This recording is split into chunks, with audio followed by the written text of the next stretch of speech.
This is your urgent call to action. We are all called to lead in a world in chaos, crisis, and turmoil. Join a pivotal global movement for change to transform the leadership crisis worldwide. Will you play it safe, or will you wake up, step up, and speak out?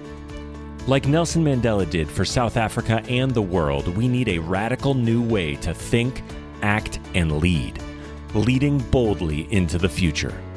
Join host Ann Pratt, a Harvard Fellow and multi-awarded businesswoman, and unlock the best version of yourself to revolutionize leadership with what the world needs now.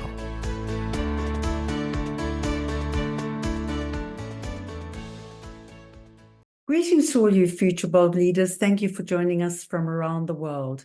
My name is Ann Pratt. I'm formerly from South Africa, and I relocated abroad to attend a Harvard Advanced Leadership Initiative Fellowship in beautiful Boston in the United States of America. Today, our thoughtful bold leader joins us from the Big Apple in New York City.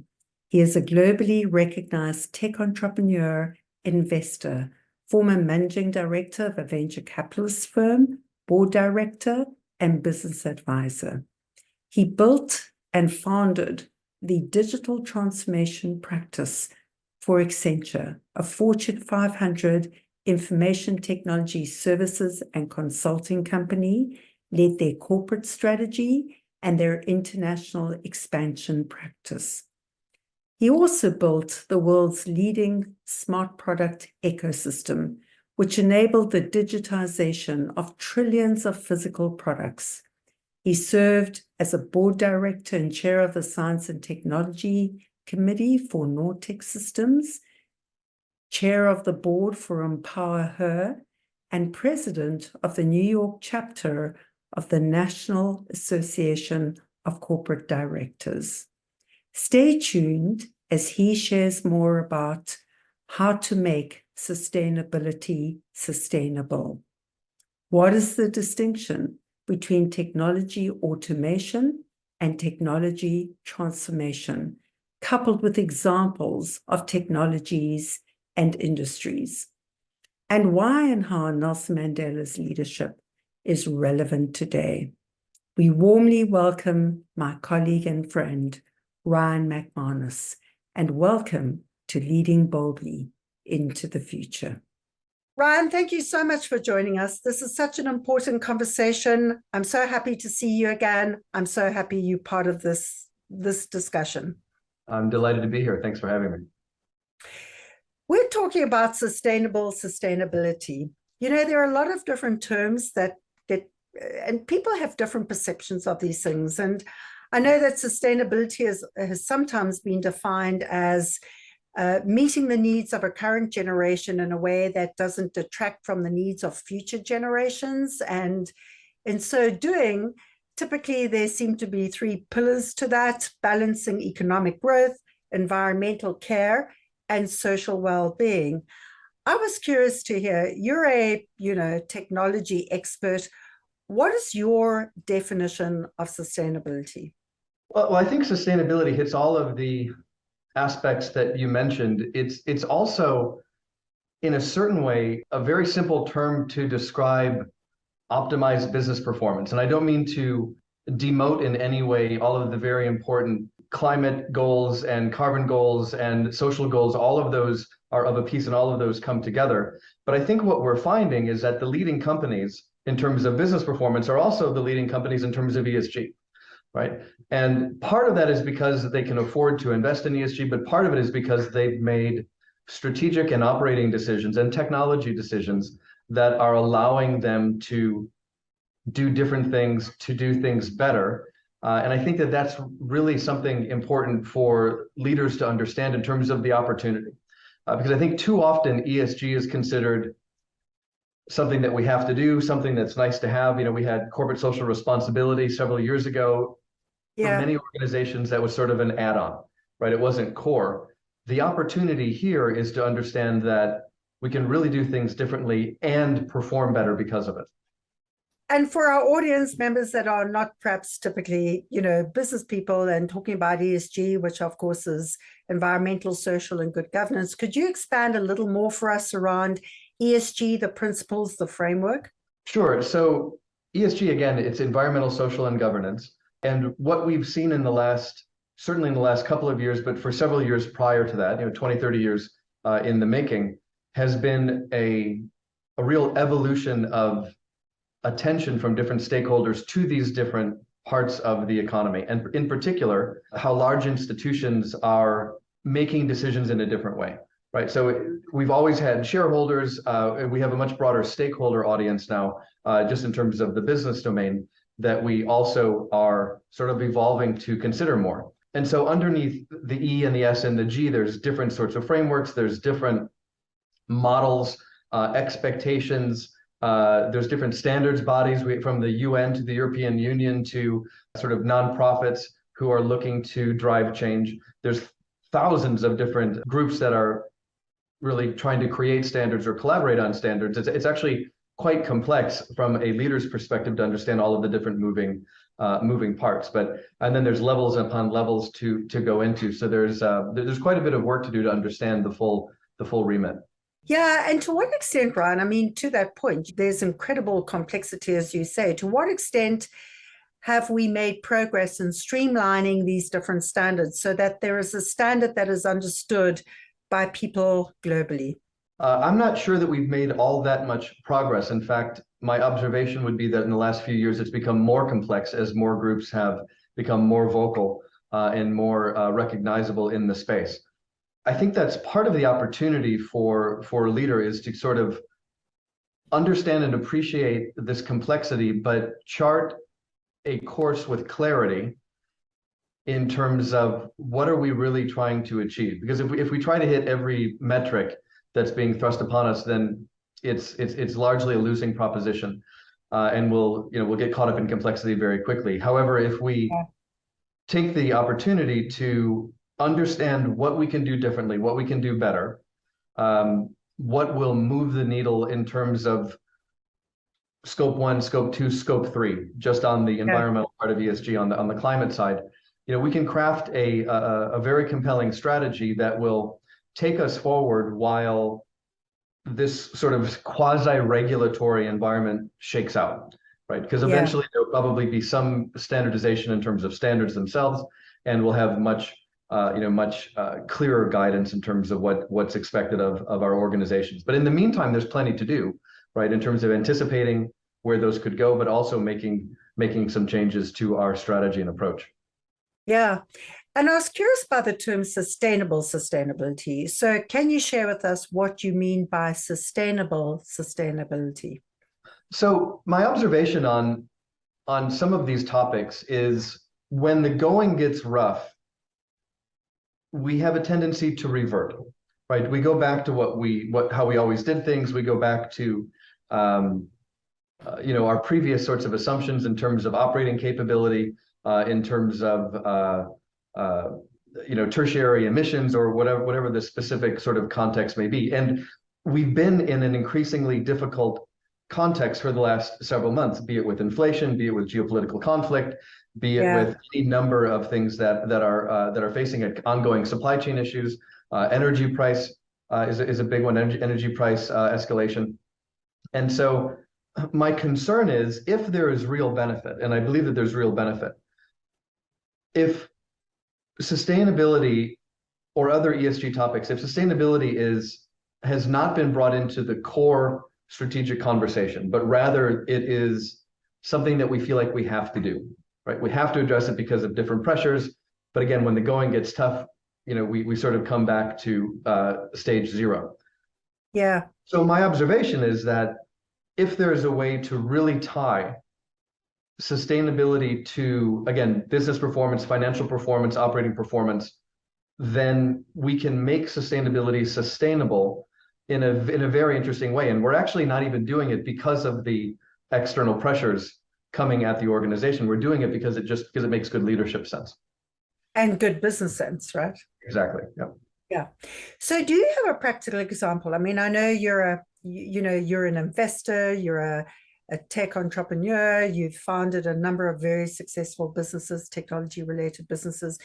Do you have a practical example for us, Ryan, that where a company was perhaps struggling with some of the pressures to transform, but actually then, what was that moment? What was the light bulb moment for them to understand that perhaps there was a good business case to this?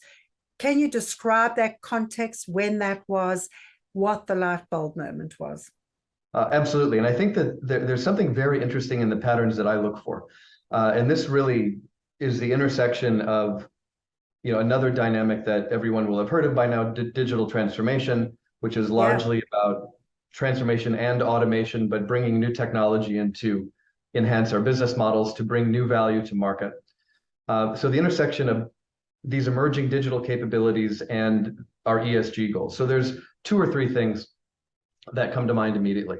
Sanofi designed an entirely new manufacturing plant in Massachusetts, different from any design that they had brought to market before.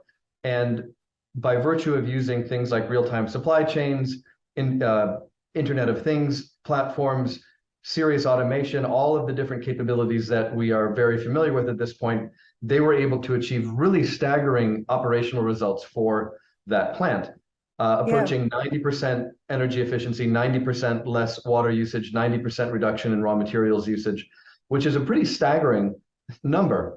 And whether or not there was a sustainability target, it's just a staggering number in terms of what the technology has brought to that particular plant. Another example that I like very much is Einride, which is a transportation company out of Sweden. Einride is a semi-autonomous battery-powered industrial trucking company, right? Yeah. The core product of Einride is to take manufactured goods from point A to point B. It's a transportation company, right? But they do it in this different way. The last I looked, they were claiming 10x driver productivity because they have individual drivers piloting entire fleets of trucks, and 90% on the way to 100% less emissions in terms of the footprint, the carbon footprint of the actual exhaust system of the vehicle. And so one of the things that's interesting here is, if I'm a shipper and I have a choice between my traditional shipper and an organization like Einride's giving me more benefit. If prices more or less the same, it becomes a very easy decision to make, because Einride has just reduced my scope 3 emissions, right? Yeah. And so I get this additional benefit from, again, which effectively new digital technology in terms of battery power, AI, computer vision, IoT, and the rest. There's another great example from outside of commercial or industrial, which is the state of Mexico has released a $100 million ESG bond that they are going to be basically making real time in terms of transparency of the allocations, and critically tracking the ESG benefits that come through the investments from the bond. And so there they were looking at a number of different standards, including the UN development goals, very clear ESG targets. But one of the things that's inherently a problem with ESG investing or ESG claims is that there's lots of greenwashing. We all know that. Yeah. And so the state of Mexico took, I think, a very visionary step to say, we want to use an emerging capability. Blockchain is all about traceability and transparency when we use it correctly. And they're bringing this sort of real-time, transparent capability to market to not only prove that the allocations have gone to the targeted populations, but that the results of those allocations, the results of those bond investments are actually going to deliver the kinds of goals that they set out to deliver. So there's a number of examples that are very, I think, material here, that address a number of different goals, a number of different business cases, and critically demonstrate the new value that we can bring, both on on a business side, but also on the ESG side. From where you sit, Ryan, you sit in a very kind of particular, you have a particular perspective from a technology, also from an investment point of view. From where you sit, what do you think the current state of urgency is in the world around climate change? Well, I think that there's certainly been an evolution of the understanding of the importance of it. And there's, of course, still, different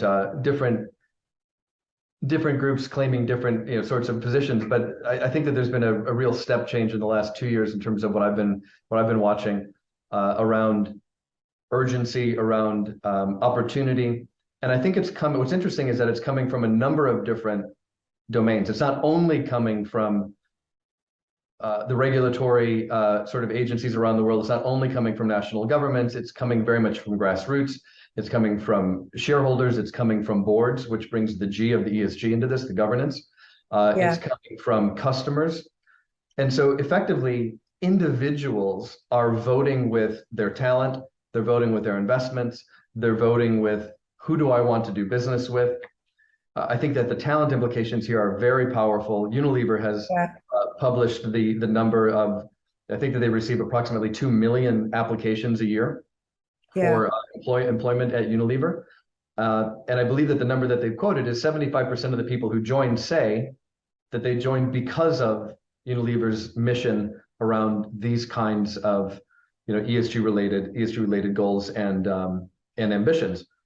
Yeah. So this becomes a very material business conversation, in particular when it's hard for a lot of organizations to be finding and retaining talent, right? So it's really going across a lot of elements of society, a lot of elements of organizations. Yeah. So to that point, and and of course I'm biased. I grew up in Unilever. I'm very passionate, and I was schooled by Unilever. And I think what struck me even as a young graduate coming out of university was always this incredible clear value around integrity and ensuring that we're doing the right thing for the right reasons for all of our stakeholders. And so it's interesting that you quote that figure. I guess in the bigger context, what do you think are the big, bold strategic issues and challenges facing leaders today? Well, the first one that comes to mind is a subject that I work with organizations quite a bit on, and it's really understanding where the digital economy is going. We'll come back to ESG in just a moment because I think they're very tightly intertwined. If we at a very high level differentiate between the analog economy and the digital economy, right? In the analog economy, life was much more predictable, I should say. It was much less dynamic in terms of new competition, new technologies that came in and sort of disrupted things in a matter of a few months or a few years. And that's all in retrospect. It might not have felt like that at the time, but that was compared to today, absolutely the case. The digital economy is a much different animal. We have trillions of extra dollars coming in terms of investment from a lot of different domains. It's resulting in hundreds, if not thousands, of new competitors to incumbents. And they might not be competitors at the core product level. They could be groups that try to take a bite of your value chain, take a bite of your margin, take a bite of the ecosystem. There's a whole lot of, again, complexity that comes in here. But there's some, again, very clear patterns that are observable in terms of this dynamic around the digital economy. And that is very clearly, it's new business models that win. And new business models are transformational. They're not just automation. One of the big challenges, strategic challenges I see with organizations is we mistake automation for transformation. And we How would you define the difference? How would you define them each and draw the distinction? It's a really important distinction to make. Automation is basically about adding data and digital to what we already do, right? Okay. It's cost efficiency. It's critically important to do that right. And by the way, that was always the general sense around, for example, IT in the analog economy. We still need to pay a lot of attention to that because it saves us money and we can reinvest the money, drives our costs down and the rest. Transformation is much more about new value propositions, new business models, opening new markets, serving more customers, serving customers differently. It's a lot harder, right? It requires a different degree of creativity, and it requires a different approach to risk, which is, of course, something that we all pay attention to as executives and board directors and investors. What I would say is part of the challenge is to articulate an enhanced business model, a new business model, but not necessarily assume that we know how we're going to get there.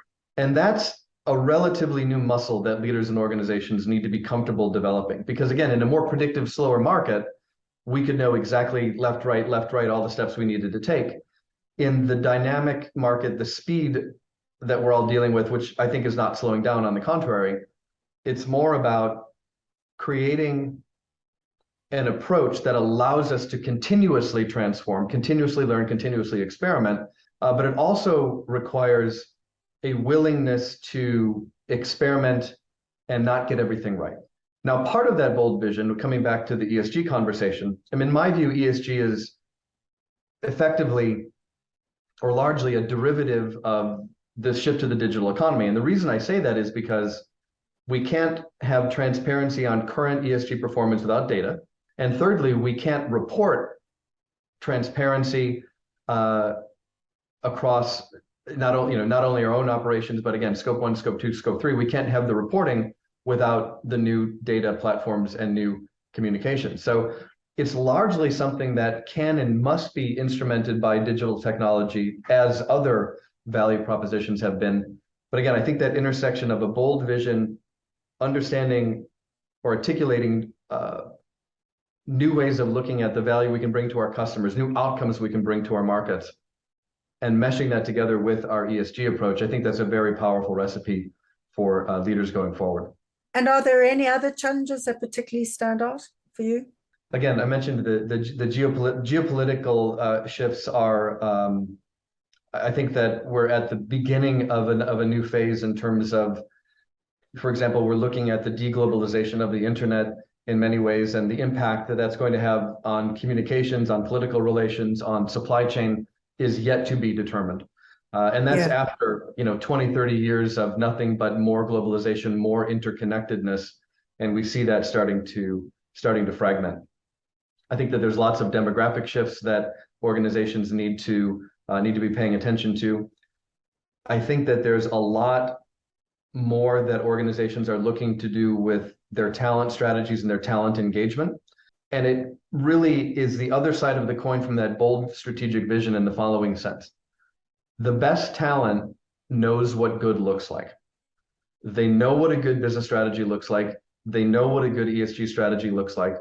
They know what it looks like to actually effectively put our money where our mouth is and make investments, not only give it lip service. Yeah. And they're expecting that more and more from the organizations with which they associate themselves, right? And so there's this other sort of corollary to the bold vision and the talent engagement, which is we have an opportunity to try to map together the organizational vision all the way through to the personal ambition of what I want to contribute, not only to this organization, but in my life more broadly. It's a very, very powerful thing if we can get it right.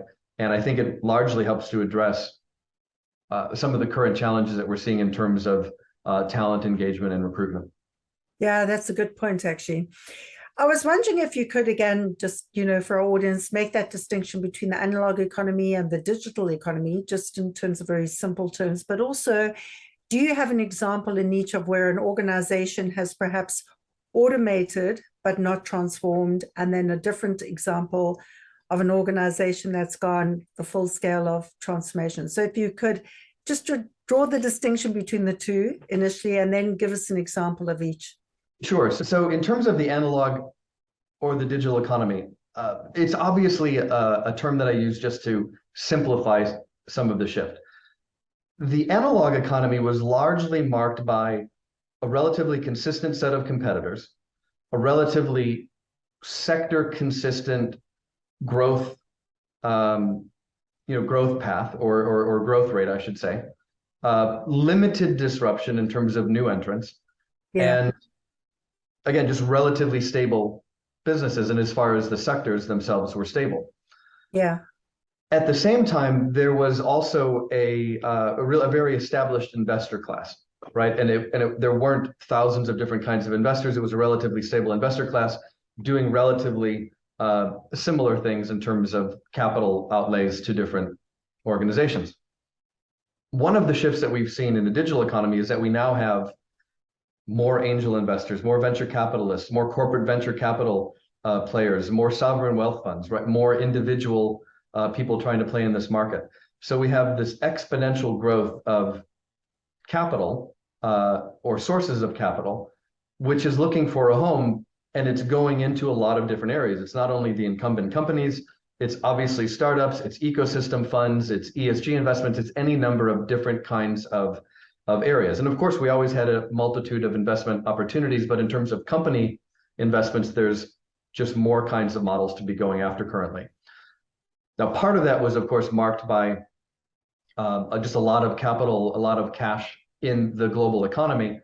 But the net result of those couple of changes is that, again, if you're in banking, for example, there are thousands of companies that are trying to take a bite of the apple. And they could be doing it from a specific banking product, or they could be doing it from open banking APIs, or they could be doing it from setting up digital native banks that never existed before, right? There's plenty of different examples here in terms of the shift. From a leadership perspective, that has just vastly opened the competitive set that we have to be paying attention to, right? Sure. So whereas our competitive aperture previously was maybe the 5 or 10 companies in our sector that we cared the most about, if that's all we're looking at now, we are almost by definition missing where the threats could really come from. So that's largely how I distinguish between the analog and the digital economy.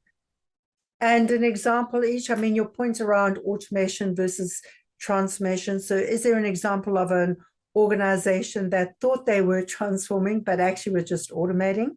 Could you share that first, and then perhaps a second example of an organization that persevered and went through the transformation process? So I'll give a category example rather than picking on a particular company. So let me come back to banking.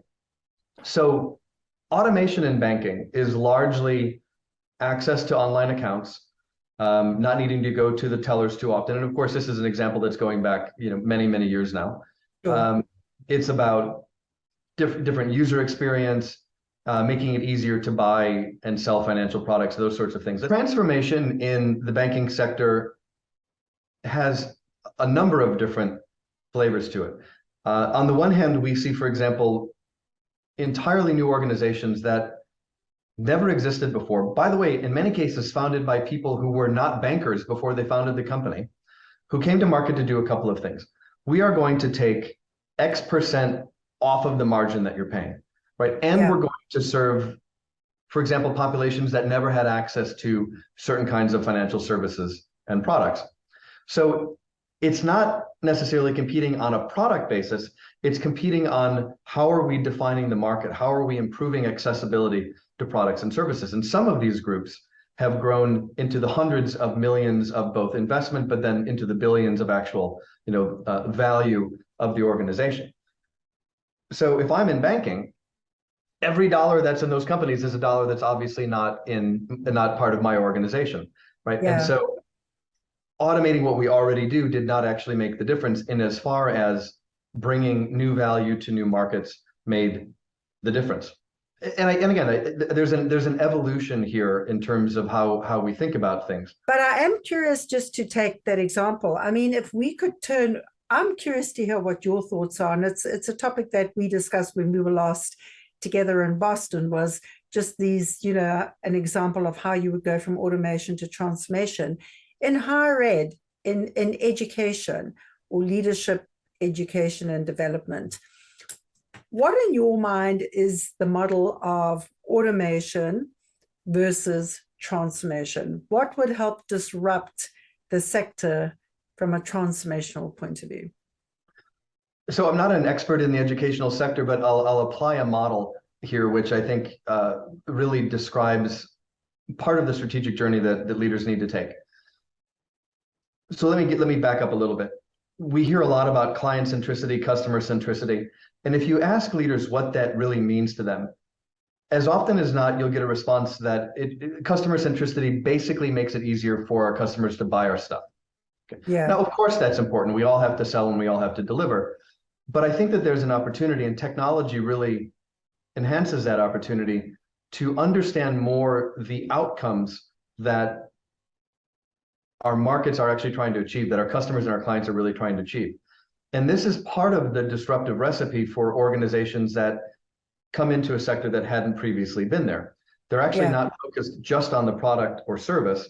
They're focused on the outcomes that customers are looking to achieve. A very easy example of this is the entire ride-sharing industry, or the Uber and the Lyfts and the Careem industry, right? Those ride services compared to the traditional taxi, right? The competition and the disruption is nothing to do with taking us from point A to point B. All of that, it's an entirely new industry that came up in the last several years, billions and billions of dollars worth of market capitalization. And it's all based on convenience and knowing what my journey is going to be like, right? Sure. So I don't have to take out my wallet. I know how long I'm going to wait. If I forget something in the car, I can retrieve it. None of that is taking me from point A to point B. And it's all digital and data driven, right? Yeah. Yeah. And so it's those outcomes that the people who choose to take those kinds of services versus a traditional taxi are choosing. In certain cases, people think that those are more or less safe, right? And so there's a whole sort of recipe that comes to mind. I think that outcome view is really instrumental for most organizations, most sectors. And so if we look at education, in particular, for example, executive education, Sure. we can position it as you're buying a course, right? Or you're buying a lecture, or you're buying a workshop. Or is there an opportunity to take it a little bit further and to understand that actually the reason that organizations are looking to, for example, develop their next gen talent or their executive teams is because, again, they're looking for this improved business performance. They're looking to change leadership mindsets. They're looking to craft these bold new strategies that engage emerging digital technology, ESG, different sorts of talent engagement. And that's actually the benefit that they're trying to get out. They're not actually buying a 6-hour or a 1-week or a 6-month course. They're really trying to get to this outcome for the organization. So I think that asking or having a bit more explicit conversation about why are people interested in our products or services. And this idea goes back a lot, to Clay Christensen, of course, being the godfather of this. But technology allows us to do it in a very different way, and has really demonstrated the power of engaging these new capabilities to deliver those kinds of outcome statements. Yeah, that makes sense, actually. And, the point around the technologies, I mean, is there a kind of, what sorts of technologies are emerging? I mean, if you had to define them and describe them, how would you do that? Well, this is a very large list, of course, but in general, we've seen an evolution of again what we call the digital economy. We've seen an evolution over the last 25 years or so. The first phase of it was sort of Internet 1.0, mobile 1.0. It was the digitization of content, right? And so it was drag and drop web authoring. It was very simple ways of creating web pages and basically a one-way communication. Now, obviously, we've gone a lot further than that over the intervening years. We have, of course, platform business models, collaborative services. We have a rapidly growing and finally maturing Internet of Things environment. And it's harder to digitize physical things than it is to digitize just content or financial services or ones and zeros. And so that's been a slower burn, but something that is ramping up very, very quickly now, well beyond critical mass. And so that's giving digital capabilities to literally any physical product. It can be a machine, it can be a jet engine, it can be a pair of socks. There's nothing that we can't digitize in some form or fashion, given our current economic and technological capabilities. AI, of course, is maturing very quickly. 5G is coming very quickly. I think for some people, we feel like we've heard about 5G for a long time and it's not here yet. But if you actually look at the numbers, it's progressing faster than 3G or 4G did. And that's going to revolutionize access. It's going to largely transform sectors that were previously more challenging to connect, right? In terms of remote locations, agriculture, much more broad coverage of industrial manufacturing. And so there we see the intersection with IoT. Blockchain Web3 is, in my view, a potential game changer. And I say blockchain, not crypto, right? And so can you just explain that term, just sure. what that means? And so blockchain being really the ability to instrument a couple of different things. Much more transparency and automated instrumentation of end-to-end ecosystems or end-to-end solutions where there's multiple parties transacting across sort of the life cycle and supply chain of a product or service. We've always been able to do that, but now we can do it with a bit more real time, a bit more data, and a bit more transparency and critically trust inherent in the system. And what would be an example of products or services using, or sectors using blockchain? Sure. And so supply chain is largely understood to be, Web3 moving forward. Some of the examples that come to mind include De Beers, which will track diamonds from the mine, the moment that they're mined, all the way through to the counter at the diamond store. Right. And there's a number of reasons we can imagine De Beers wants to do that. They want to do that because these are very valuable assets and they don't want to lose track of them in transit. But they can also do that because people don't want to buy diamonds that were mined or extracted with inappropriate labor practices. Blood diamonds, for example. Exactly, the blood diamonds. And so we'll actually have this life cycle audit, if you will, that shows us exactly where and when and who, from the very beginning of this product all the way to where it was sold, were participating in the chain. So I think, again, very powerful examples. But those are examples that are really already here. One of the areas that I'm very interested in is how Web3 might change transaction behaviors. Right? How can we buy and sell differently based on blockchain capabilities? There's already been some examples. For example, Proppy is a company that orchestrated the sale of a home for over $600,000, and it was effectively maybe not quite a single click, but effectively a single click. Right. So if you look at that as a model and understanding what it takes to buy a home and the months and the weeks and all of the players. So the purchase happened in that period. The purchase happened extremely quickly. It's a fundamentally different way of executing a very expensive and complex transaction. Are there risks to that kind of transaction? Of course, but directionally, I think we should be asking ourselves, where will Web3 and blockchain be changing transaction dynamics across different sectors? It's a very open question. It's a very wide question, but it's the nature of a question that I think can, again, transformative in terms of how sectors behave and how different companies end up leading in the market. And just how would you differentiate the characteristics of Web3? So if we come back to Web 1 and Web 2 just very quickly, the reason that we differentiate between Web 1, 2, 3, and 4 is because fundamentally there's different technology architectures that are at play here. Web 1 was client-server, traditional client-server, right? And some people will recall that individuals and organizations had their own servers hosting their own websites, and that was the architecture. Web 2 has seen the dominance of big cloud, and basically these are walled gardens. These are highly centralized mega platforms, and we all know who the players are there. And they've brought incredible speed, efficiency, and scale to this idea of the digital economy. Web 3 is going back a step. Well, it's evolving in a different way. It's a bit more decentralized, right? And so you'll hear terms like DeFi, like decentralized architecture, decentralized servers. I'm not of the camp that thinks that big cloud is going to go away because of this more decentralized capability. But I think that this is an evolution that basically represents distributed ownership of assets, distributed ownership of really any asset, be it physical or intellectual, right? Yeah. I should now theoretically be able to orchestrate my own IP, right? Yeah. In terms of how do I contribute it to an organization? How am I rewarded for it?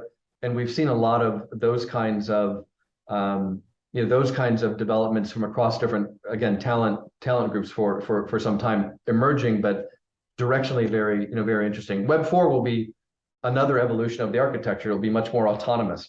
Given all the data that we're creating, given all the data that we're going to create, we'll probably need some more help with it from different sorts of technology elements, and we'll have more personalization, more real-time support in terms of decision making and other performance areas. And again, Web 4 is already happening. And I think that this illustrates, again, this difference between automation and transformation.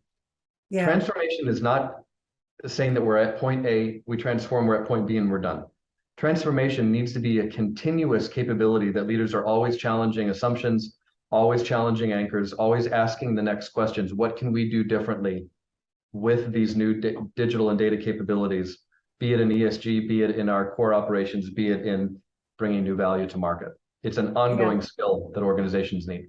Shifting slightly, I know you also work in the field of AI, artificial intelligence, and you also talk about the future of work. And of course, it's highly contentious because for some people it's seen as a threat. And of course, there's also an opportunity. And I was reading recently that Amazon is actually looking at bringing in robots into their organizations, given some of their current unionization issues and challenges around that, the corporate challenge around that.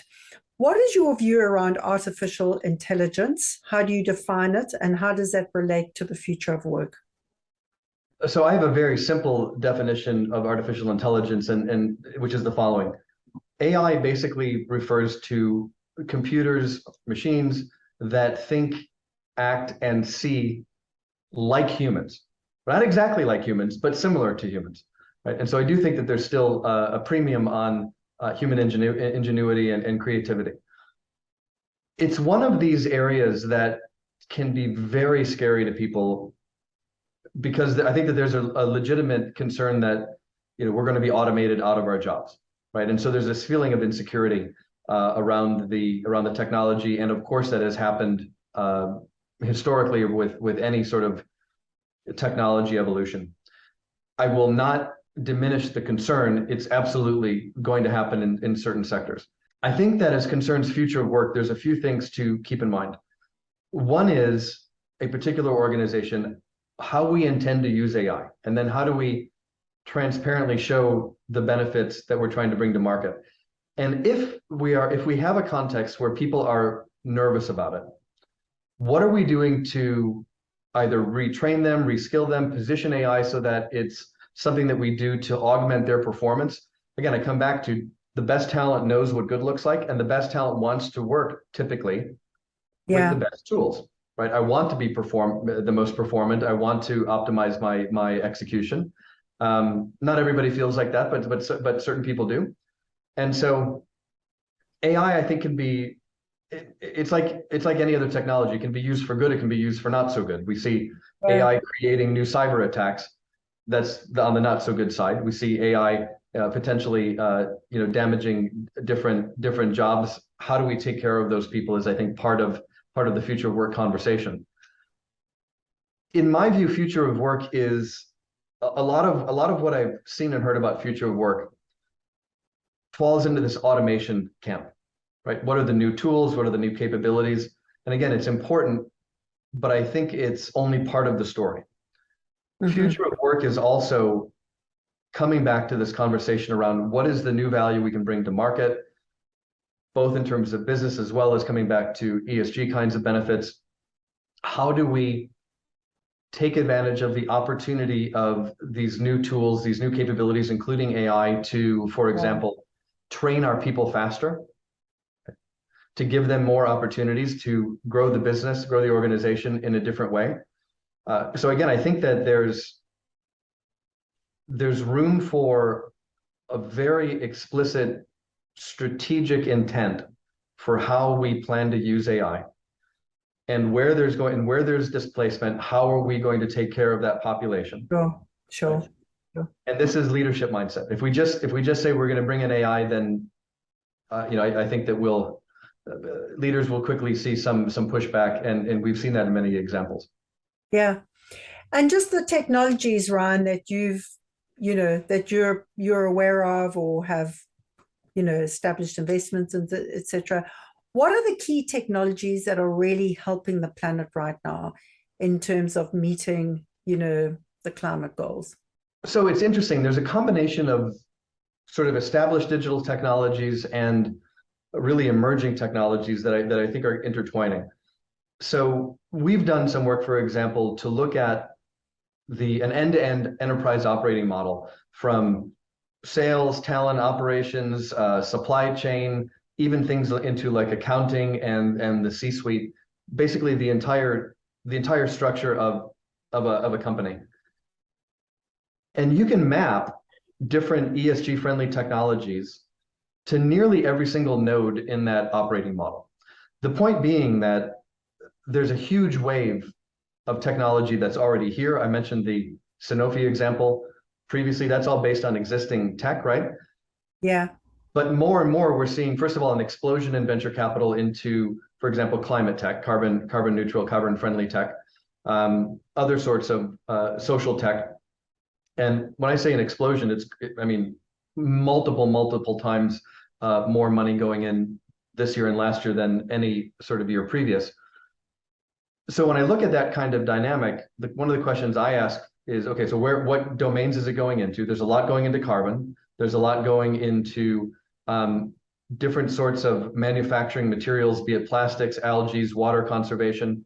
There's a lot going into mental health. There's a lot going into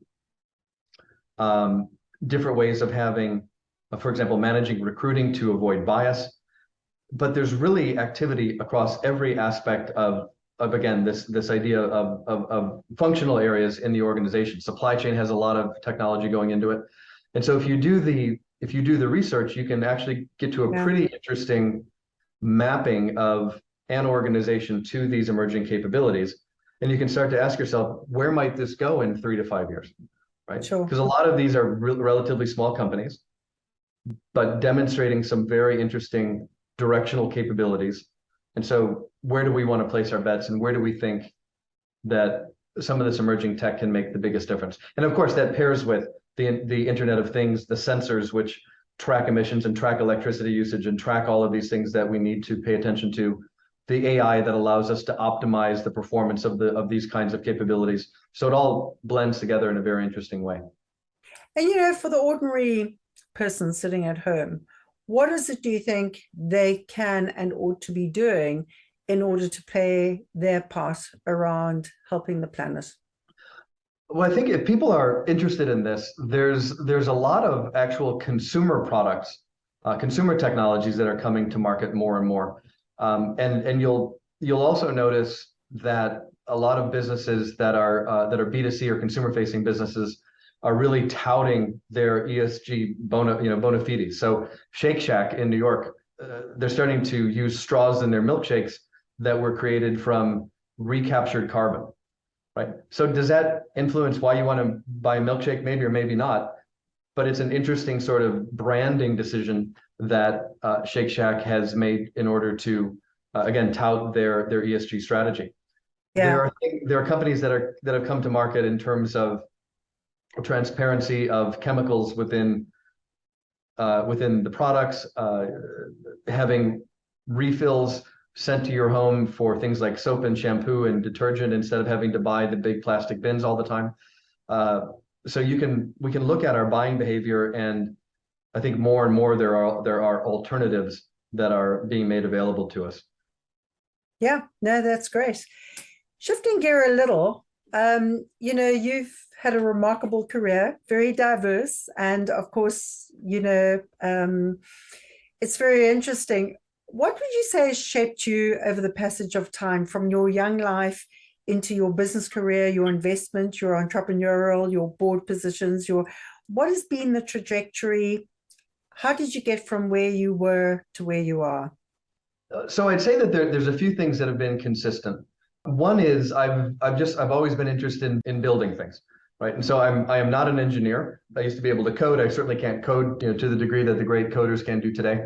Yeah. But I've always had an interest in building new businesses and building new technologies. And so that's been something that has informed a lot of the decisions that I've made throughout my career. I didn't necessarily recognize that that's what I was doing when I started, right? There were some things I was interested in. They seemed to be merging.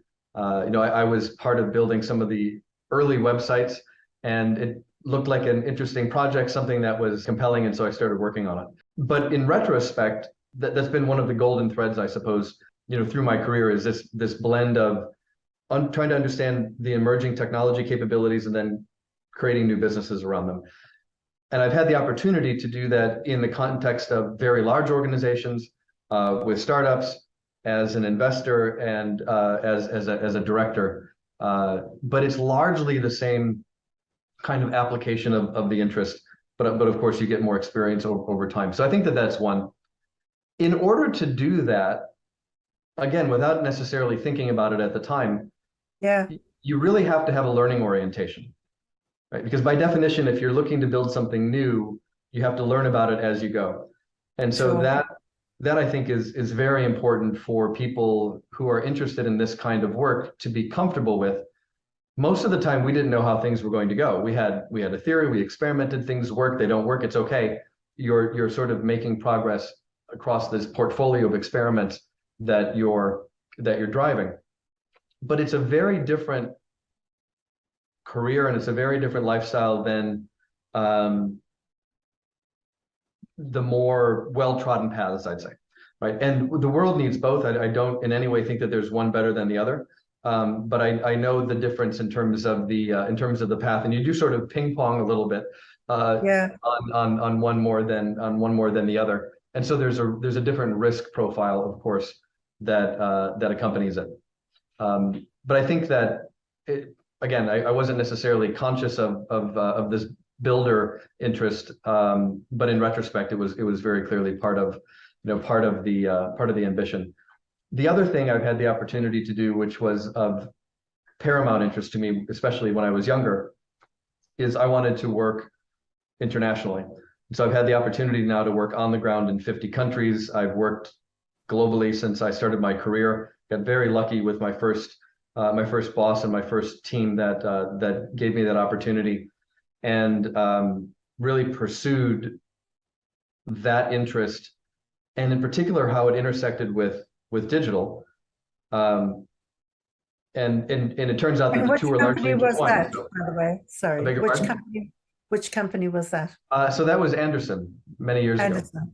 Yep. Yeah, yeah, yeah. I And saw you. yeah, so that was Anderson many years ago, and that's also been I think a hallmark of my career, is that largely everything I've worked on has had a pretty important international, if not fully global component. And then your young life, where were you born? Where were you raised? What do you think shaped you as a child?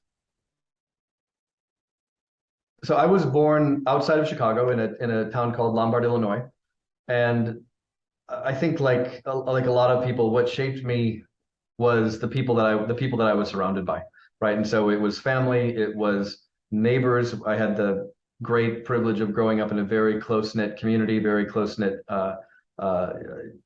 set of neighbors.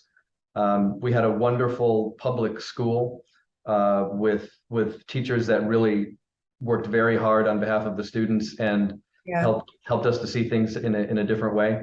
And just a lot of people who were generous with their time, generous with their counsel, generous with sharing what they knew in whatever field it was. And I think you can't say enough about that. I mean, that's a gift, right? That's Sure. it's a pretty material,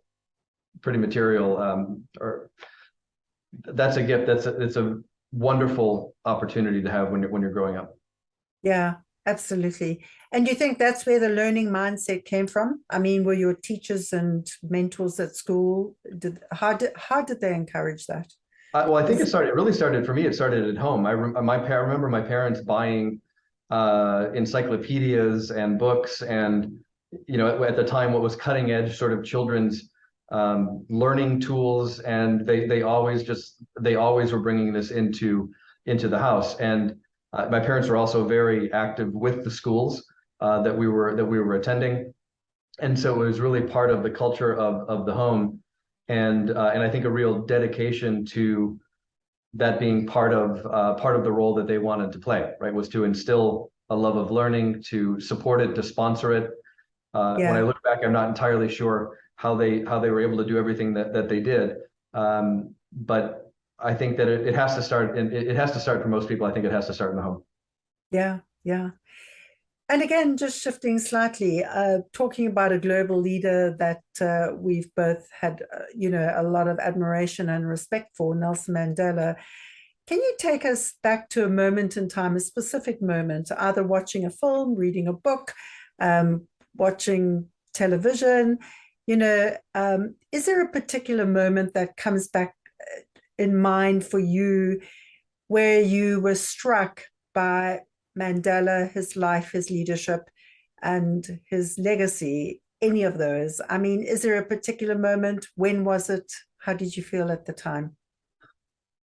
I'm not sure that there's a particular moment, although if I had to identify a particular moment, it's probably around the creation of the Truth and Reconciliation Commission, because I think Yeah, that was a real keystone in terms of his impact on on his country.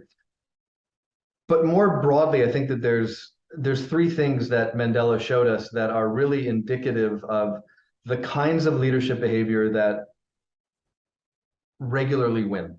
And when I say win, what I mean is they make life better for the people, the organizations, the communities that we are looking to serve. yeah, So those three things are, number one, his grit, right? His ability to withstand all of what was done to him and his isolation, and not only survive it, but emerge from it with, I think, a real clear ambition and a real clear sense of how to make things better. Grit is, I think, underestimated in terms of how important it can be in terms of the impact over time, but also yeah, it's not pleasant to develop. It's called grit for a reason. And so yeah, going through those hard times is part of what allows leaders to come out the other side and do, I think, very powerful things. The second area is his ability to move beyond the injuries that he sustained and potential grudges, right? yeah, And if you want to call that forgiveness, or if you want to call that just moving ahead, it's a very clear demonstration of being bigger than the situation that had silenced him for so long. And then the third area is his interest and flexibility to find shared solutions to move the country forward. yeah, And I think on those second and third points, one of the things that I'm concerned about is that I don't see as much flexibility as perhaps we have seen previously. There's a lot of anchoring in on my way is the right way, our way is the right way. sure, And by the way, yeah, not only are we not going to change, but if anybody even entertains the opportunity to try to discuss something collaboratively, then they're no longer with us, right? I think it's just yeah, a very limited mindset. I think it's ultimately not going to be very successful.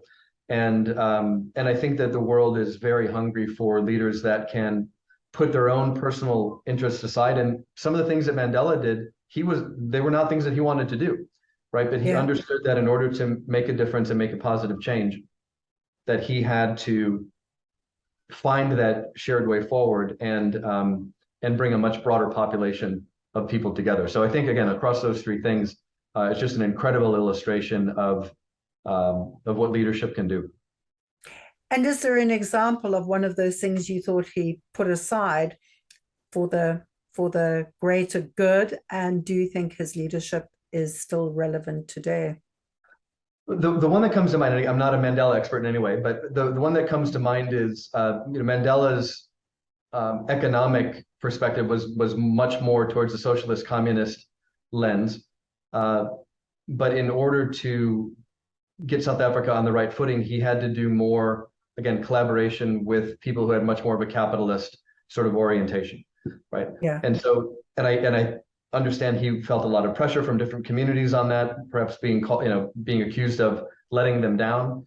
But in the end, it was those kinds of decisions that, again, brought more people into the conversation. It's exactly the opposite of saying my way or the highway. Right? of course, of course. And do you think his leadership is relevant today? I think the model is highly relevant, in particular at the level of having a stated ambition to find shared ways forward. Yeah, There's been a lot of animosity in different parts of the world, with the left and the right, for example, really at each other's throats and in effect refusing to try to find common ground. I think that we've seen in the last several years a lot of examples around the world of different factions refusing to get along, not even really not even really making themselves open to the possibility of getting along. And I think that yeah, just a terrible failure of leadership. Yeah. The world needs more of that. We can't solve the problems or take advantage of the opportunities that we have if all sides insist on anchoring in their own points of view. And so I think that there's a lot of relevance there. I would also come back to the point on grit. I think that in particular for younger generations, understanding that working through some hard things, taking some harder opportunities, pays dividends in the long run, right? It's exactly that kind of challenging experience that builds more capability, that builds more empathy, that builds more strategic ability and leadership ability. It's exactly those kinds of experiences that have over and over been shown to be game changers. And rather than avoid them, I think that there's an opportunity to embrace them. And for existing leaders, part of what we can do is create a context that limits the downside for people on those kinds of endeavors. What would be an example of that to limit the downside? Well, I'll give you just one very tactical example in the domain of innovation, right? What a lot of organizations have done historically is if we invest in innovation, if we invest in new product development, we invest in it with an expectation that the people who are working on those projects are going to get it right. If we're doing exactly the same thing we've always done and we know how to do it, that makes sense. But if we're in this much more dynamic context, we need to be more comfortable with the idea that we're probably going to be mirroring the market more in the sense that 90+% of startups don't make it. So how do we de-risk that?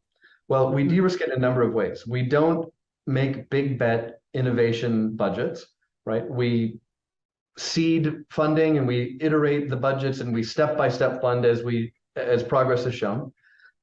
But also, if something doesn't work, we don't call it a failure, we call it a learning, right? Because people don't want to be associated with failure, in particular in large organizations.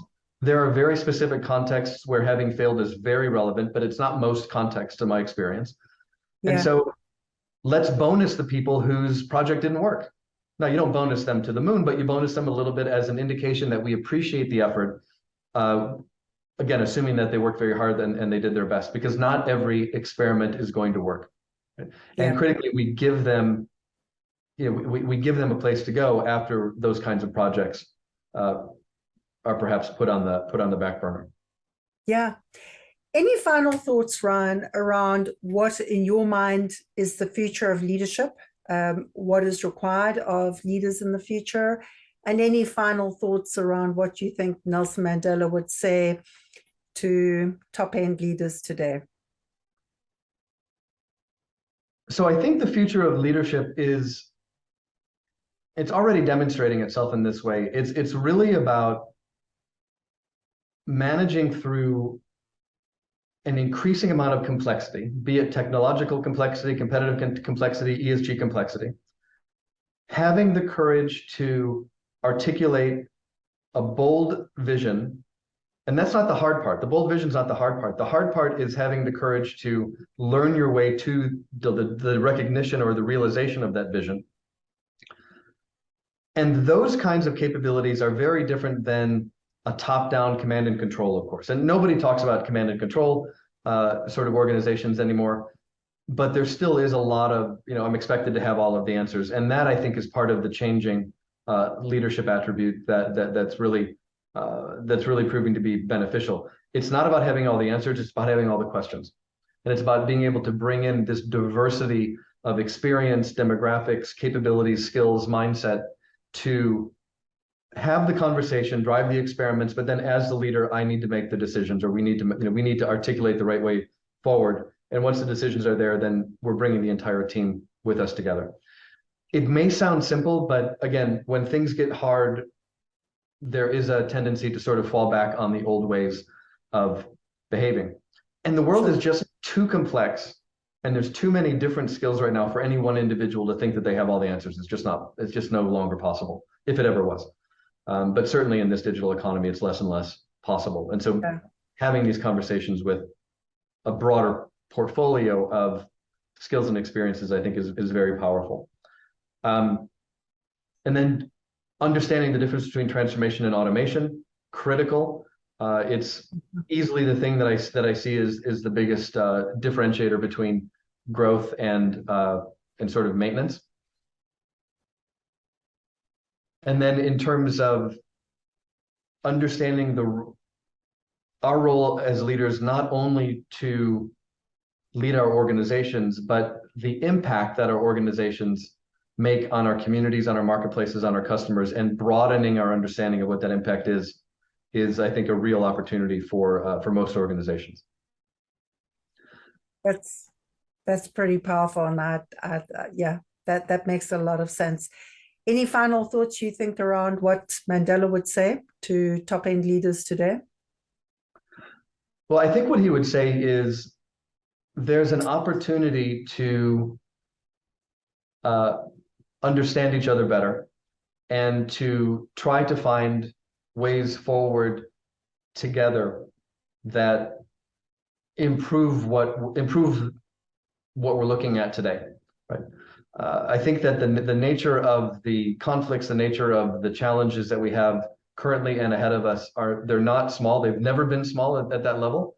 And it's really by, finding ways to collaborate, finding ways to negotiate, finding ways to have all parties feel like they have a win instead of these black and white conversations. I suspect that he'd be pretty much in favor of those kinds of efforts. Yeah.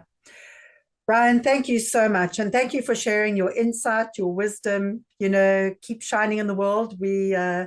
I learned so much from you, and I look forward to our next interaction, but thank you for coming to share your thoughts with us today. Thanks again for having me, Anne. Thank you very much.